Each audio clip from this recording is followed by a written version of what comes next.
마가복음 14장 43절에서 52절까지 보도록 하겠습니다. 같이 한 목소리로 읽습니다. 시작.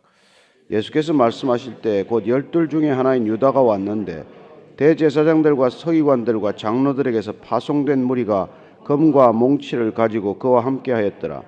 예수를 파는 자가 이미 그들과 군호를 짜 이르되 내가 입 맞추는 자가 그이니니 그를 잡아 단단히 끌어가라 하였는지라. 이에 와서 곧 예수께 나와 랍비여 하고 입을 맞추리. 그들이 예수께 손을 대어 잡거늘 곁에 서 있는 자 중에 한 사람이 칼을 빼어 대제사장의 종을 쳐 그 귀를 떨어뜨리니라.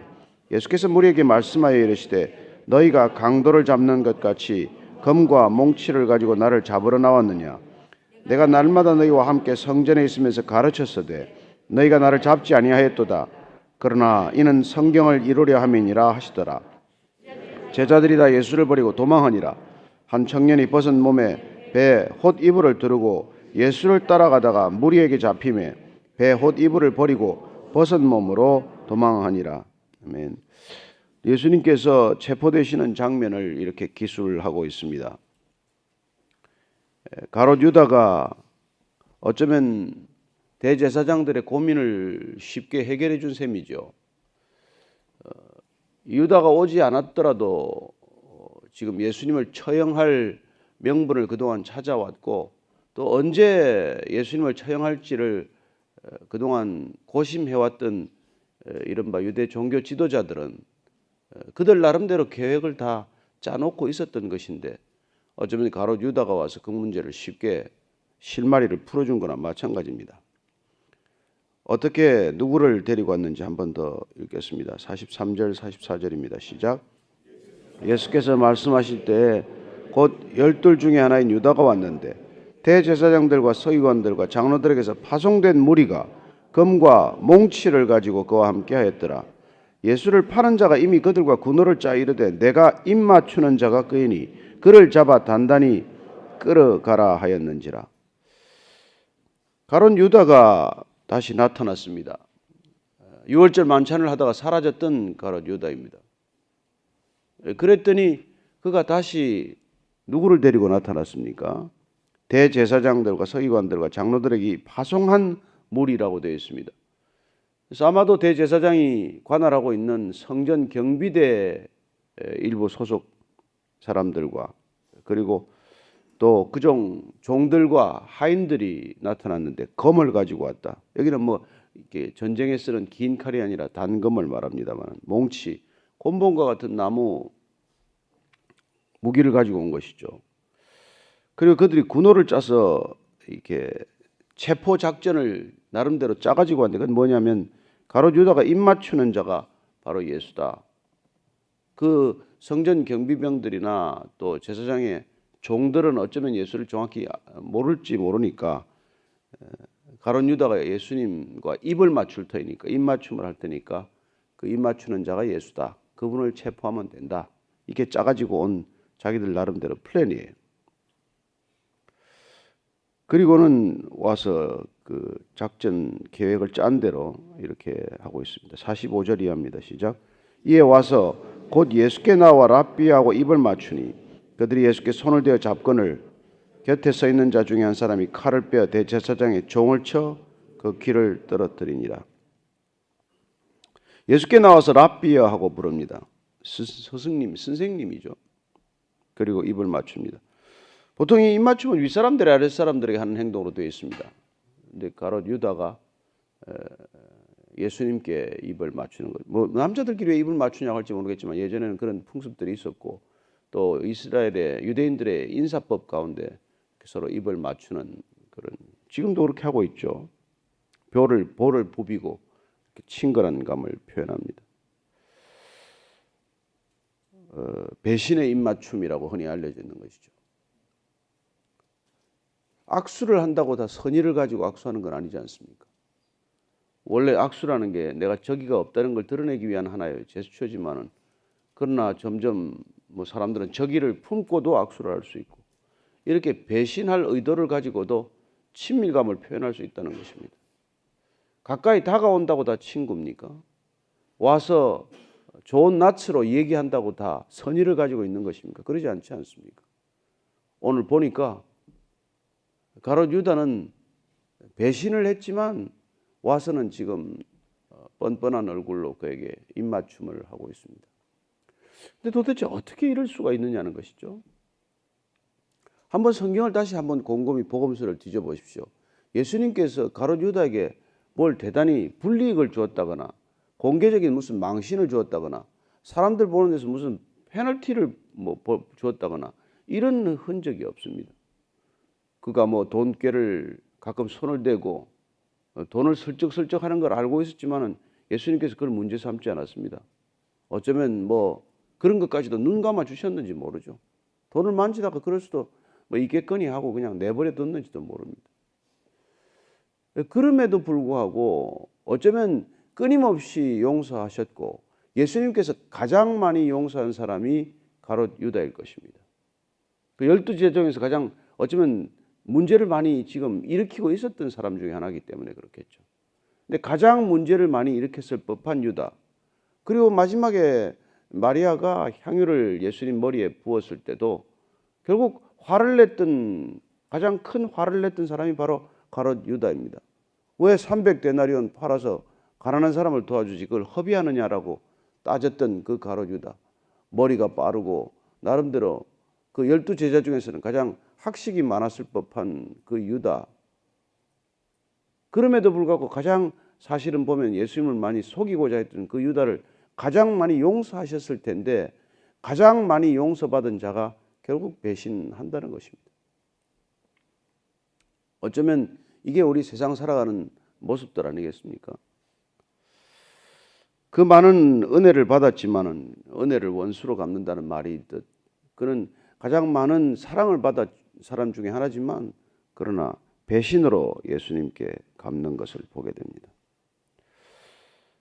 그렇습니다. 이런 배신을 예수님께서는 껴안고 십자가의 길을 가는 것이고 이 십자가의 길이란 그런 배신에도 구애받지 않고 하나님은 계획을 이루신다는 것을 우리에게 말씀해 주고 계신 것이죠. 인간의 배신, 인간의 시기나 질투 이런 것들은 여러분 하나님 계획을 이루는데 궁극적으로 장애물은 될지언정 가로막는 결정적인 요인은 되지 못합니다. 어차피 예수님께서 이 시대에 알려지기 시작하면서 요새 말로 하면 유명세를 치르기 시작하는 거예요. 여러분 사람이 이름이 나고 거기에 사람이 모이고 돈이 모이고 하면은 반드시 사람들의 시선이 주목됩니다. 사람들의 시선이 몰리고 관심이 증폭되면 반드시 사람들 가운데 시기하고 질투하는 사람이 나타나게 마련입니다. 어떤 곳에도 마찬가지죠. 그게 연예계건 그게 무슨 학술계건 그게 무슨 한 정계건 재계건 여러분 사람이 유명해지고 그 사람에게 사람이 몰리고 사람의 관심이 쏠리면은 반드시 오해와 소문이 나타나게 마련이고 그리고 시기와 질투가 증폭되기 마련입니다. 그런 점에서 보면 예수님은 3년 사이에 전국적인 인물이 되었고 그래야 그 기적과 능력이 나타남으로 인해서 많은 종교 지도자들이 불안하기 시작을 했고 사람이 몰리기 시작을 하고 그분의 메시지를 들어보면은 자신들의 위치가 위태롭다고 생각했기 때문에 그렇다고 예수님께서 무슨 물리적인 혁명을 하셨습니까? 그리고 무슨 대제사장이나 이들을 향해서 그 자리를 내려오라고 요구한 적이 있습니까? 단순히 하나님의 말씀을 제대로 전했을 뿐이지만은 불안한 건 정작 하나님의 뜻과 어긋나게 살았던 하나님의 종이라고 자처했던 그들이 가장 불안한 위치에 이르고 말 것이죠. 예수님의 메시지를 전함으로 누가 백성들이 불안한 사람이 있습니까? 그분의 말씀이 서기관들과 다르고 어떤 다른 사람들과도 그 메시지가 달랐기 때문에 그 사람에게 몰렸을 뿐이지만 그러나 사람이 몰리면서 정작 불안하기 시작한 것은 하나님의 종으로 스스로 자처한 자들이 가장 불안했다는 것입니다. 그리고 그들은 기어이 예수님을 체포해서 죽이기로 늘 모의를 해왔던 것이죠. 그래서 예수님께서 그냥 순순히 체포당할 거라는 것을 모르고 혹시라도 그 예수님과 제자들이 저항을 하지 않을까 그래서 이렇게 군사들이 칼을 가지고 그리고 몽치를 가지고 잡으러 온 것이죠. 대제사장의 종 하나가 다가왔다가 누가 베드로가 칼로 종의 이게 귀를 자르는 걸 알고 있게 되겠죠. 근데 예수님께서 이 동일한 본문에 이제 이렇게 말씀하십니다만 나중에 본문을 조금 더 살펴봐야 할 터인데 자 48절 49절을 읽습니다. 시작. 예수께서 무리에게 말씀하여 이르시되 너희가 강도를 잡는 것 같이 금과 몽치를 가지고 나를 잡으러 나왔느냐. 내가 날마다 너희와 함께 성전에 있으면서 가르쳤으되 너희가 나를 잡지 아니하였도다. 그러나 이는 성경을 이루려 함이니라 하시니라. 이는 성경을 이루려 함이 아니시니라. 예수님께서 우리는 성육신하셨다고 말합니다. 성육신이란 무엇입니까? 뭐가 육신이 되었다는 것입니까? 말씀이 육신이 되었다는 것 아닙니까? 하나님의 말씀이 육신이 되셨다. 예수님이 이 땅에 오셔서 그분은 하나님의 말씀, 그 메시지를 가지고 오신 것이죠. 더 메시지. 우리가 자주 쓰는 말, 더 메시지. 그 더 메시지가 더 메신저가 되었다. 그게 우리가 신약 성경에 어떻게 보면 한 단어로 한 줄로 우리가 요약을 하면 그런 것이죠. 하나님의 그 더 메시지가 메신저로 오셨다는 것입니다. 그래서 그분은 하나님께 들은 말씀 이외에는 나는 하지 않는다고 말씀하십니다. 떠나실 때가 되었을 때 나는 하나님께 들은 것, 내 아버지께 들은 말씀을 너희에게 모두 남김없이 다 전했다라고 말합니다. 그렇다고 그분께서 날마다 제자들에게 토라를 다 가르치신 것입니까? 성경 커리큘럼을 다 짜서 창세기 출애굽기를 매주 강의하신 것입니까? 그러지 않았습니다. 뭘 다 가르치셨다는 것입니까? 더 메시지의 본질을 다 눈으로 보게 하셨고 귀로 듣게 하셨고 그리고 그게 다 펼쳐지게 하셨기 때문에 다 보여주셨다는 것입니다. 그 당시에 랍비들이나 서기관들이나 이런 사람들은 더 메시지를 그냥 인간의 언어로만 전했지만 그들의 삶은 전하지 못했습니다. 그들의 삶은 보면 하나님의 메시지와 다른 삶을 살고 있었습니다. 오직 예수님 오셔서 예수님만이 하나님의 메시지를 가감없이 있는 그대로 다 전했을 뿐만 아니라 다 그렇게 살아내셨다는 것입니다. 그런데 날마다 그렇게 성전에서 내가 가르칠 때 내가 몸으로 내가 또 설교로 내가 복음 전파로 또 치유와 회복으로 그렇게 했을 때 너희들은 나를 잡지 않았던다. 그런데 지금 나를 잡으러 왔다. 6월절 전날 밤에. 그런데 이게 성경을 이루려 합니다. 예수님께서 성경을 이루러 오셨고 성경을 완성하러 오셨어요. 그분은 바리새인들이나 이런 사람들이 왜 성경대로 아니냐라고 따졌을 때 그분께서는 성경을 다 이루러 오셨다고 1.1획도 남기지 않고 다 이루러 오신 것입니다. 사실 이렇게 잡히는 모습도 이사야서 53장 7절 12절 말씀입니다. 스가랴서 13장 7절 말씀. 목자를 치면 양떼가 흩어지리라. 범죄자의 한 사람으로 취급을 당하리라. 이게 이사야서와 스가랴서에 예언된 말씀입니다. 예수님께서는 그 말씀을 다 이루고 계신다는 것이죠. 그래서 마태복음을 보면 이렇게 말씀하십니다.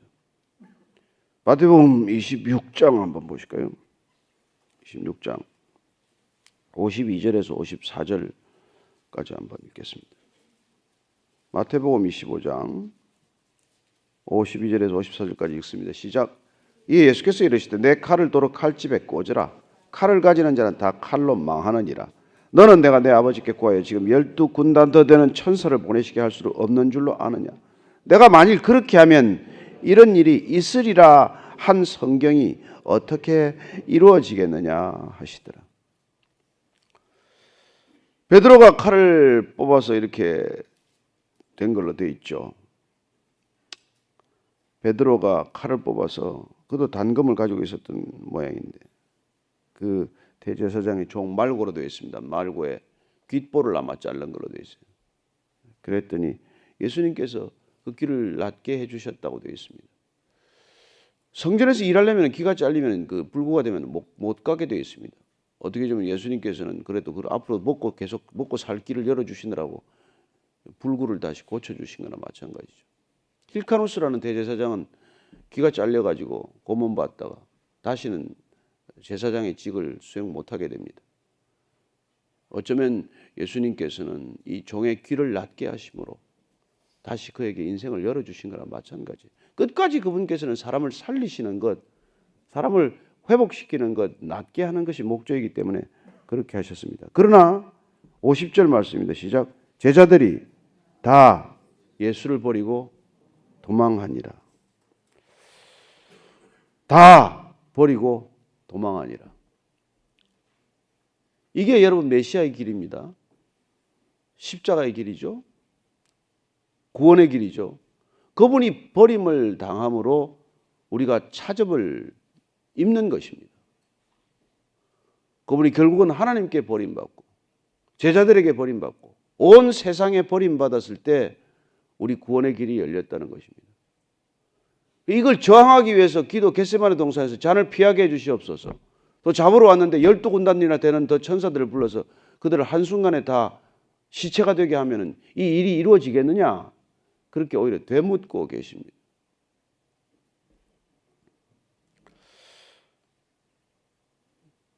나중에 사도 바울도 이런 고난을 받으면서 로마서 말씀을 통해서 그렇게 말합니다. 아, 이게 모든 것이 합력하여 선을 이루는 길이구나. 궁극적으로 하나님의 섭리가 이루어지는 길은 인간의 선과 악을 다 포괄하는 길이구나. 인간의 선으로 하나님의 선을 이루는 것이 아니라 인간의 악을 통해서 하나님은 선을 이루시는구나. 그리하여 우리 인간사에 주어지는 모든 일들이 다 합력해서 선을 이루어가는 거구나. 이걸 깨닫게 되는 것이죠.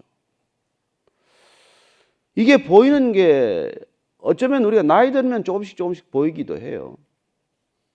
저 아이가 젊을 때 저렇게 뭐 가출을 하고 저런 짓을 하더라도 나중에 다 정신 차리면은 큰 인물이 될 거야. 그래서 다 대기만성 이런 얘기를 만든 거예요. 큰 그릇이 나중에 천천히 이루어지지 그렇게 급속히 되느냐. 그래서 뭐 젊은 날 좀 뭐 이렇게 실수를 하더라도 너그럽게 관대하게 대하는 것입니다. 어차피 인간이 바람 한번 나기는 나는데 젊을 때 바람 나는 게 낫지. 뭐 이렇게 다 보고 참는 거죠. 나이 50 넘어서 바람 나면 그 골치 아프지 않습니까?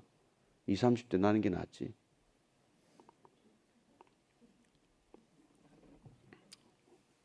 늦바람 못 말립니다. 그거 늦바람 큰일 납니다. 요새는 그걸 다 또 로맨스래나 불륜을 갖다 붙여가지고 좀. 제자들이 다 예수를 버리고 도망하니라. 자, 여기 보십시오. 지금 세 종류의 제자가 나와요. 예수님을 버리고 또 갔다가 배신하고 지금 곁으로 다가온 유다가 있고, 또 이름은 여기 기록하지 않으면 성깔 나서 말이야 한바탕 혈기를 부리는 베드로와 같은 제자가 있고, 그리고 다 도망가는 제자가 있습니다. 도망가는 제자. 이게 우리 아마 성도들의 다 모습일지도 모르죠. 결국 예수님을 배신한 이유는 그겁니다. 내 기대에 미흡하다는 거예요. 내가 원하는 예수가 아니라는 것입니다. 내가 원하고 기대하고 내가 바라는 하나님이 아니기 때문에 우리는 그 하나님을 떠날 수 있다는 것입니다.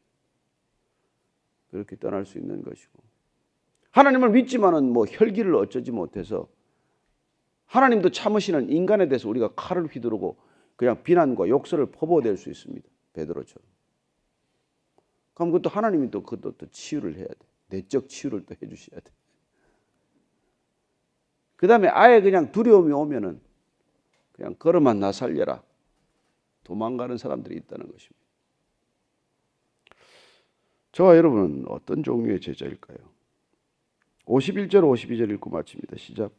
한 청년이 벗은 몸에 배 호디부를 두르고 예수를 따라가다가 무리에게 잡히매 배 호디부를 버리고 벗은 몸으로 도망하니라. 저도 이 처음에 성경 읽을 때 이거 벌거벗고 갔다는 건가? 이 사람 그냥 옷도 안 입고 자는 사람인가? 그랬는데 여기 보면은 호디부를 두르고 잤다는 거는 이건 세마포를 말해요. 그래서 나중에 예수님 돌아가시고 나면 세마포로 쌌다고 할 때 그걸 갖다가 이게 이 히브리 사람들은 신돈이라고 부르는데 그걸 이제 두르고 잔 것이죠. 그런데 배 호디불 그 신돈을 벗어버리고 그 세마포를 던져버리고 벗은 몸으로 도망갔다는 것은 겉옷을 입지 않고 갔다는 것입니다. 이 사람들이 쿠토네트라고 하는 이 속옷은 입고 자요. 그건 이제 안에 그냥 통으로 짠 거죠. 나중에 예수님 십자가에 못 박힐 때 로마 군인들이 그의 속옷을 제비 뽑아 나누었다라고 할 때 그 쿠토네트는 그것만 입고 자는 거죠. 그걸 이제 그래서 이걸 벗은 몸으로 도망갔다 이렇게 표현합니다. 요한이라는 설도 있고 어쨌거나 예수님이 잡히는 것을 보고 그냥 뒤도 돌아보지 않고 도망가는 제자가 있다고 이렇게 말하고 있습니다. 그게 제자였는지 또 다른 예수님을 따라온 누구였는지는 모르지만 또 요한이었는지 아니면 다른 제자였는지 모르지만 어쨌건 오늘 예수님을 평생 따르겠노라고 서원했던 그 12 제자가 가룟 유다처럼 예수님을 팔아버리는 제자가 있고 또 예수님의 뜻과 상관없이 예수님의 뜻과 기도할 때 졸다가 혈기를 부리는 제자가 있는가 하면 그냥 일어나자마자 그냥 이 상황을 제대로 파악하지 못하고 도망가 버리는 그런 제자들이 있다는 것입니다. 이게 다 왜 이런 일들이 일어났냐고 우리가 묻는다면 여러분이나 저나 뭐라고 대답을 하시겠습니까? 왜 이런 일이 일어납니까? 어떻게 해서 예수님께 그렇게 죽도록 충성하겠다고 맹세한 제자들이 이렇게 뿔뿔이 다 흩어지고 이렇게 되는 것입니까? 이것도 성경의 말씀을 이루기 위함이다. 예수님은 그렇게 말씀해 주고 계십니다. 그렇지만 우리가 알아야 될 것은 예수님 기도할 때 졸았던 제자들의 모습이고 예수님이 십자가를 지시고 부활해야 한다는 그 메시지에 집중하지 못했던 그래서 늘 나 메시지에 집중했던 사람들의 결과라고 하는 것입니다. 하나님께 집중하지 않고 하나님을 따르면서도 결국은 나에 대한 집중과 나에 대한 관심과 나에 대한 애착을 버리지 못했던 모든 결과는 이렇게 나타났다는 것입니다. 저와 여러분들이 하나님을 믿는다, 하나님을 따른다, 날마다 하나님의 이름을 입에 덜먹일지 몰라도 우리는 결정적인 위기를 만나면 이 세 제자 부류 중에 어느 한 제자가 될 가능성이 대단히 높은 것 사실 아닙니까? 순교의 마지막 위기가 우리 안에 닥친다면 누가 기꺼이 여기 순교할 사람이 몇이나 되겠습니까? 저를 포함해서.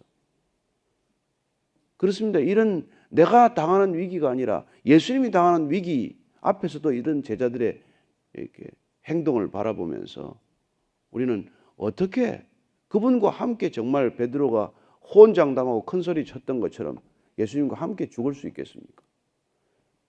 결론은 내 힘으로 안 된다는 것입니다.